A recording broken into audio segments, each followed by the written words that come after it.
저는 올해 59이 되었습니다. 편의점에서 밤낮으로 일하며 살아온 지도 벌써 15년이 넘었죠. 처음엔 아이들 학비 때문에 시작했던 일인데 이제는 생계 전체를 제가 책임지고 있더군요. 남편은 젊었을 때부터 일다운 일을 해본 적이 없었어요. 항상 큰일을 준비하고 있다며 이런저런 핑계만 대더니 이제는 아예 대놓고 놀고만 있습니다. 새벽 5시에 일어나 편의점 문을 열고 밤 11시까지 일하는 게 제 일상이었어요. 손님들이 오시면 밝게 웃으며 인사드리지만 속으로는 허리가 끊어질 것 같고 다리가 퉁퉁 부어올라도 참아야 했죠. 그래도 제가 버텨야 집안이 돌아간다는 생각에 이를 악물고 견뎠습니다. 매일 같은 시간에 오시는 단골 손님들과 나누는 짧은 대화가 그나마 제게 위안이 되었어요. 사장님, 오늘도 일찍 나오셨네요.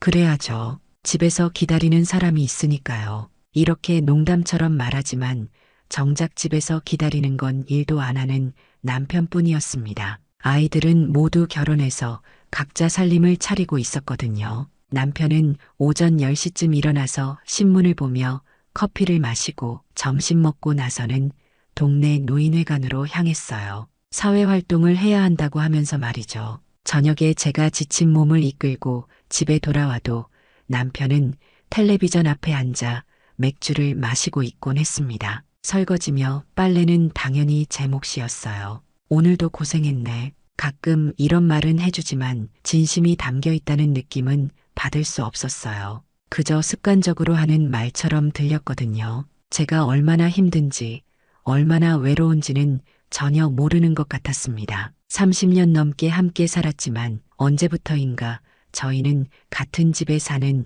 남남이 되어버린 것 같았어요. 그런데 요 며칠 사이에 남편의 행동이 조금 달라졌어요. 평소보다 일찍 나가고 늦게 들어오더군요. 옷차림도 신경 쓰기 시작했고 향수 냄새까지 풍기며 다녔습니다. 거울 앞에서 머리를 만지작거리는 모습도 자주 목격했어요. 처음엔 단순히 노인의 활동이 늘어난 줄 알았습니다. 요즘 어디 가시는 거예요? 아, 문화센터에서 새로 시작한 강좌가 있어서 다니고 있어. 그렇게 대답하는 남편의 표정이 왠지 어색해 보였습니다. 뭔가 숨기는 게 있는 것 같은 느낌이 들었어요. 눈동자가 이리저리 흔들리고 평소와 달리 말끝을 흐리더군요. 하지만 그때만 해도 저는 별다른 의심을 하지 않았습니다. 나이 들어서 새로운 취미를 갖는 것도 좋은 일이라고 생각했거든요. 오히려 그동안 집에서만 빈둥거리던 그가 밖으로 나가 활동하는 게 다행스럽다고 여겼어요. 혹시 새로운 일자리라도 구해올까 하는 기대도 살짝 품었습니다. 하지만 그 기대가 얼마나 순진한 생각이었는지 그때는 전혀 몰랐어요. 시간이 흐를수록 남편의 행동은 더욱 이상해졌습니다. 휴대폰을 항상 뒤집어 놓고 다니기 시작했어요. 예전엔 벨소리가 크게 울려도 신경 쓰지 않았는데 이제는 진동으로만 해놓고 조심스럽게 확인하더군요. 그리고 문자가 오면 화장실에 들어가서 답장을 하곤 했습니다. 누구한테서 연락이 그렇게 많이 와요? 아, 문화센터 사람들. 강좌 관련해서 연락이 자주 오네. 그런데 남편이 대답할 때마다 얼굴이 붉어지는 게 눈에 띄었어요. 마치 10대 소년처럼 말이죠. 58살이나 된 사람이 그런 모습을 보이니까 처음엔 우스웠습니다. 하지만 점점 뭔가 이상하다는 생각이 들기 시작했어요. 어느 날 저녁 편의점에서 일을 마치고 집에 돌아왔는데 남편이 보이지 않더군요. 평소 같으면 벌써 소파에 앉아 텔레비전을 보고 있을 시간인데 말이에요. 시계를 보니 밤 11시가 넘어 있었습니다. 어디 갔을까? 걱정이 되어서 전화를 걸어봤지만 받지 않았어요. 1시간을 더 기다렸는데도 들어오지 않았습니다. 그때 처음으로 정말 이상하다는 생각이 들었어요. 노인회관이나 문화센터가 이렇게 늦은 시간까지 열어 있을 리가 없으니까요. 새벽 1시쯤 되어서야 남편이 들어왔습니다. 얼굴이 상기되어 있고 옷에서는 낯선 향수 냄새가 진하게 났어요.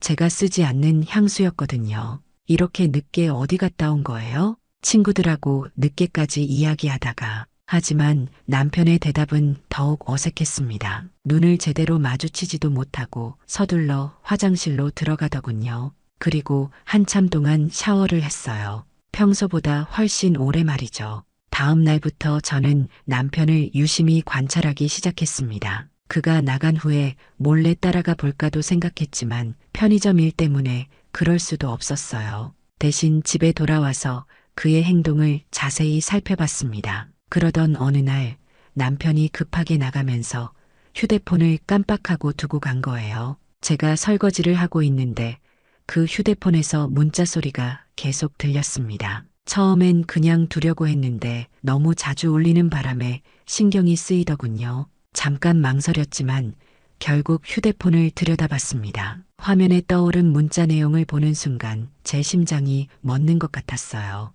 오늘 못 보니까 너무 보고 싶어요. 빨리 와요. 발신자는 미영이라고 되어 있었습니다. 전혀 모르는 이름이었어요. 그리고 그 아래로는 더 충격적인 내용들이 쭉 이어져 있었습니다. 사랑한다는 말, 만나자는 약속들, 그리고 제가 일하는 시간대를 정확히 파악한 만남, 계획들까지 말이에요. 손이 떨려서 휴대폰을 제대로 잡을 수가 없었습니다. 30년 넘게 함께 산 남편이 다른 여자와 바람을 피우고 있다는 사실을 받아들이기가 쉽지 않았어요. 하지만 더 큰 충격은 따로 있었습니다. 휴대폰을 더 자세히 들여다보니 제가 예상했던 것보다 훨씬 심각한 상황이었습니다. 문자 내역을 쭉 올려보니 이미 몇 달 전부터 시작된 일이더군요. 그런데 가장 충격적인 건 그 여자 미영 씨가 단순한 바람 상대가 아니라는 점이었어요. 우리 이제 진짜 새로운 시작을 해봐요.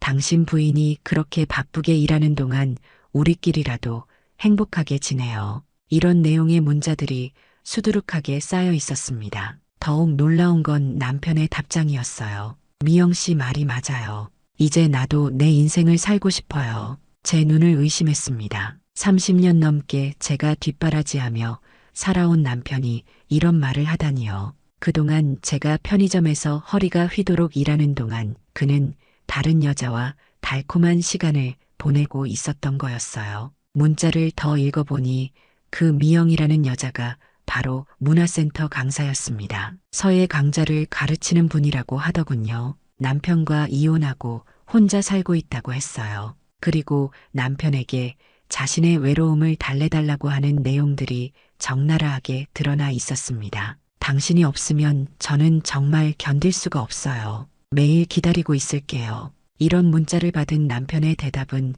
더욱 가관이었어요. 나도 마찬가지예요. 집에 있으면 답답하기만 해요. 미영 씨와 함께 있을 때가 가장 편해요. 제 가슴이 찢어지는 것 같았습니다. 그동안 제가 얼마나 열심히 살았는데 남편은 그런 저를 답답하다고 생각하고 있었던 거예요. 휴대폰을 들고 있는 손이 부들부들 떨렸습니다. 그런데 문자를 계속 읽어보니 더욱 충격적인 내용이 나왔어요. 그들이 단순히 만나기만 하는 게 아니라 아예 함께 살 계획을 세우고 있다는 거였습니다. 우리 조만간 같이 살 집을 알아보는 게 어때요? 당신 부인 몰래 준비해두면 좋을 것 같아요. 그래, 이제라도 새로운 인생을 살아야지. 이런 대화들이 오가고 있었던 거예요. 제가 모르는 사이에 남편은 이미 저를 버릴 준비를 하고 있었던 겁니다. 그것도 제가 일해서 번 돈으로 말이에요. 화가 치밀어 올랐지만 동시에 너무나 허탈했습니다.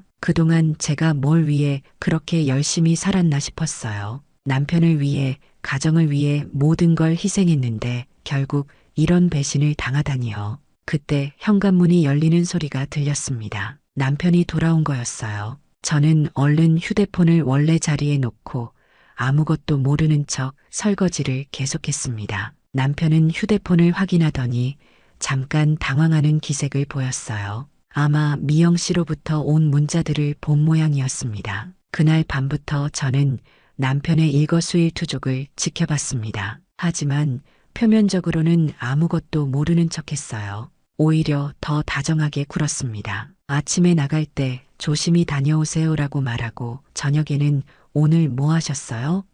라고 물어보기도 했죠. 남편은 점점 더 뻔뻔해졌습니다. 거짓말도 자연스럽게 하더군요. 오늘은 서예 수업이 있어서 좀 늦을 것 같아요. 그래요? 서예 재미있으세요? 응, 선생님이 형님 뻘인데 정말 잘 가르쳐 주더라고. 이런 대화를 나누면서도 그의 얼굴에는 미안한 기색이 전혀 없었어요. 오히려 뭔가 들뜬 표정이었습니다. 새로운 사랑에 빠진 사람의 얼굴 말이에요. 일주일 정도 지나고 나서 저는 결단을 내렸습니다. 직접 확인해 보기로 한 거예요. 편의점 사장님께 부탁해서 하루 일찍 퇴근을 했습니다. 몸이 아프다고 핑계를 댔죠. 평소보다 2시간 일찍 집에 돌아왔는데 역시나 남편은 없었어요. 그래서 바로 문화센터로 향했습니다. 서예 강좌가 정말 있는지 확인하려고 말이에요. 문화센터에 도착해서 접수처에 물어봤더니 서예 강좌는 화요일과 목요일에만 있다고 하더군요.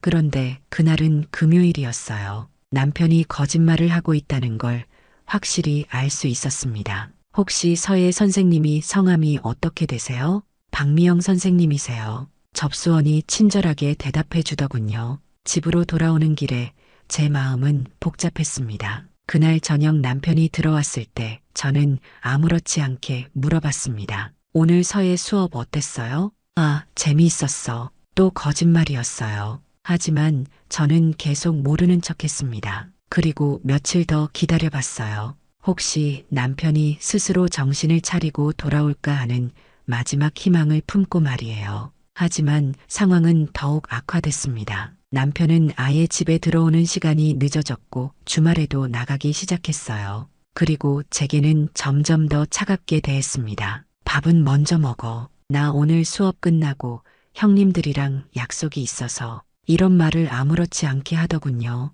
30년 넘게 함께 살면서 이런 말을 들어본 적이 없었는데 말이에요. 그러던 어느 날 정말 예상치 못한 일이 벌어졌습니다. 편의점에서 일하고 있는데 낯선 여자가 들어왔어요. 나이는 50 중반쯤 되어 보이고 단정하게 옷을 입고 있었습니다. 그런데 그 여자가 저를 한참 쳐다보더니 갑자기 말을 걸어왔어요. 혹시 김정수 씨 부인이세요?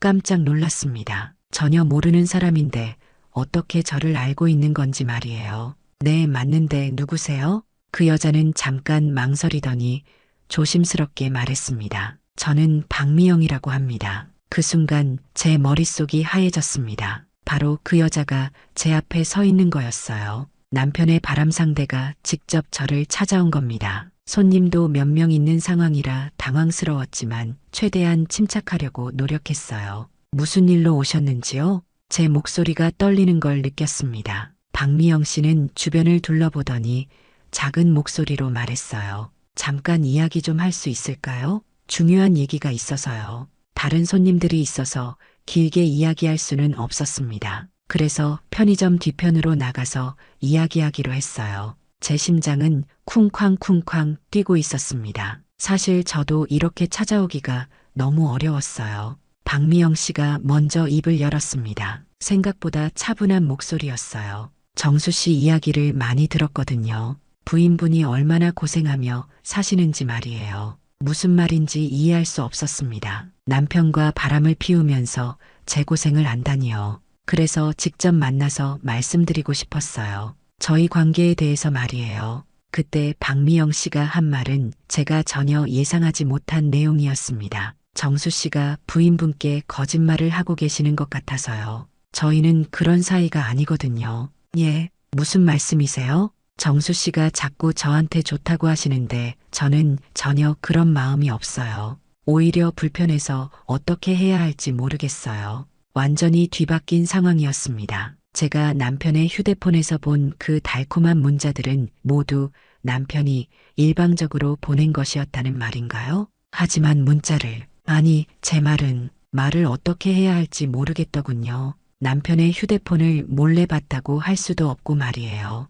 아, 혹시 정수 씨가 저한테서 답장이 온다고 했나요? 저는 한 번도 그런 내용으로 문자를 보낸 적이 없어요. 박미영 씨의 설명에 따르면 남편이 일방적으로 구애를 해왔다는 거였어요. 서예 수업이 끝나고 나서도 계속 따라다니고 매일 문자를 보내고 선물까지 가져왔다고 하더군요. 처음에는 나이 드신 분이 외로우시나 보다 했는데 점점 도가 지나치더라고요. 저를 데리고 같이 살자고까지 하시니까요. 제가 본 그 문자들이 남편의 일방적인 착각이었다는 뜻이었습니다. 상대방의 답장도 없이 혼자서 사랑에 빠져 있었던 거예요. 그래서 오늘 용기를 내서 찾아왔어요. 정수 씨한테 직접 말해도 듣지 않으시니까 부인분께 말씀드려서 좀 말려주셨으면 해서요. 박미영 씨의 얼굴에는 진심으로 곤란해하는 표정이 역력했습니다. 제가 그동안 질투와 분노로 바라봤던 여자는 사실 피해자였던 거예요.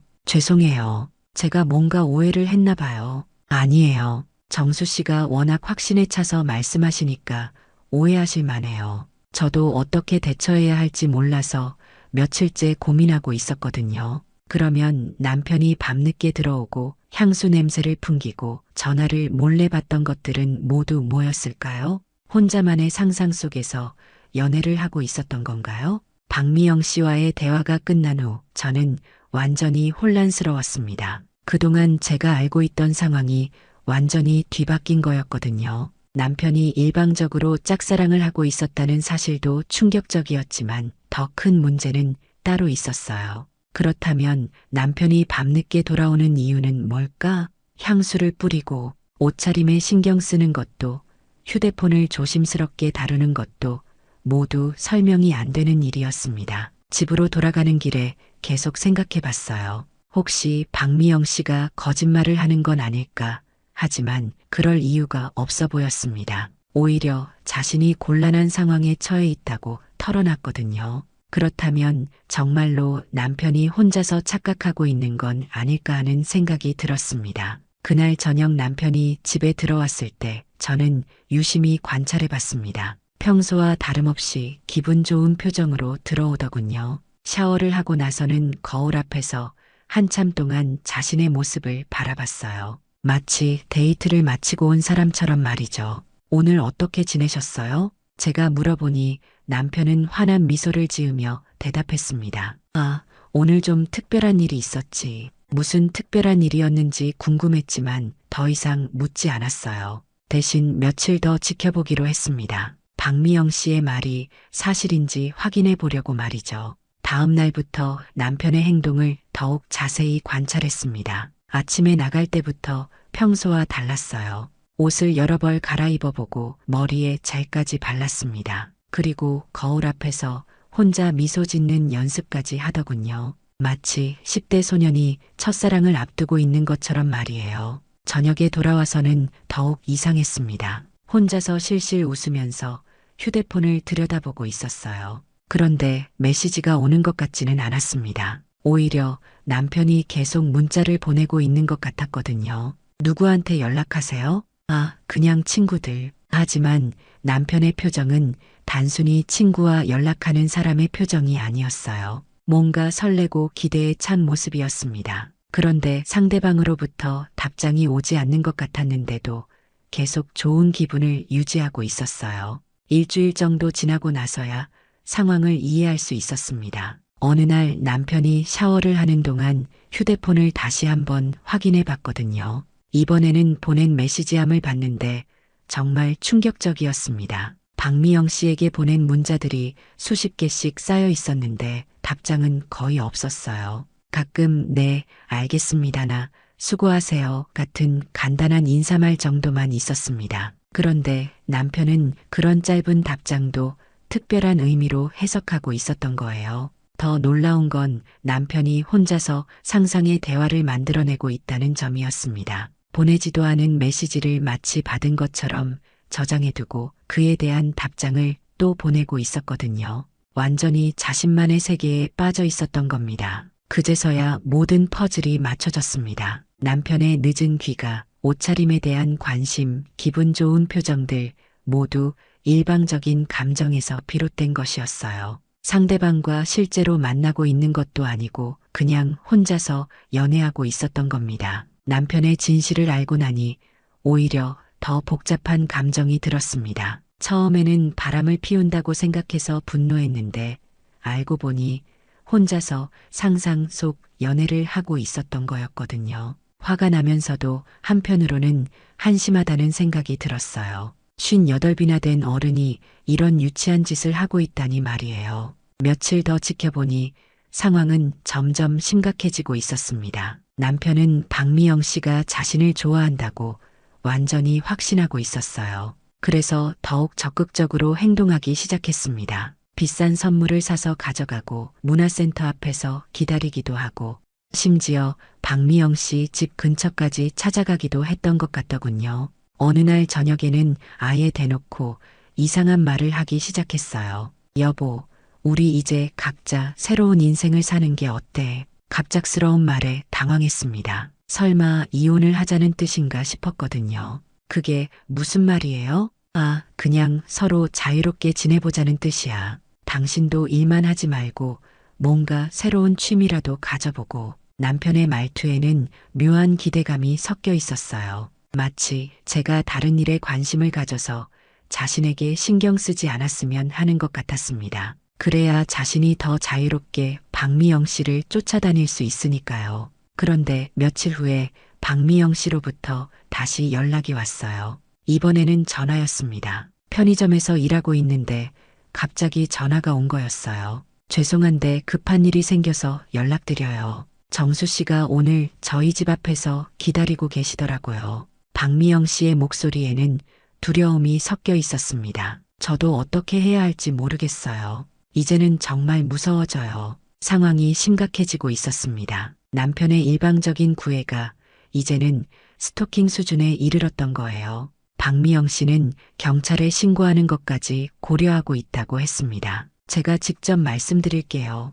정말 죄송해요. 전화를 끊고 나서 저는 바로 편의점을 닫고 집으로 향했습니다. 이 상황을 더 이상 방치할 수는 없었거든요. 남편이 완전히 정신을 잃고 있는 것 같았어요. 집에 도착했을 때 남편은 없었습니다. 아마 아직 박미영 씨 집 근처에서 기다리고 있는 모양이었어요. 저는 그가 돌아올 때까지 기다렸습니다. 이번에는 정말로 모든 걸 털어놓고 이야기해야겠다고 결심했거든요. 밤 11시가 넘어서야 남편이 들어왔습니다. 평소와 달리 표정이 어두웠어요. 뭔가 일이 잘못되었다는 걸 직감할 수 있었습니다. 오늘 어떻게 지내셨어요? 제가 물어보니 남편은 한참 동안 말이 없었습니다. 그러더니 갑자기 화를 내기 시작했어요. 무슨 일이 있었는지 대충 짐작할 수 있었습니다. 아마 박미영 씨가 단호하게 거절했거나 주변 사람들이 말렸을 가능성이 높았어요.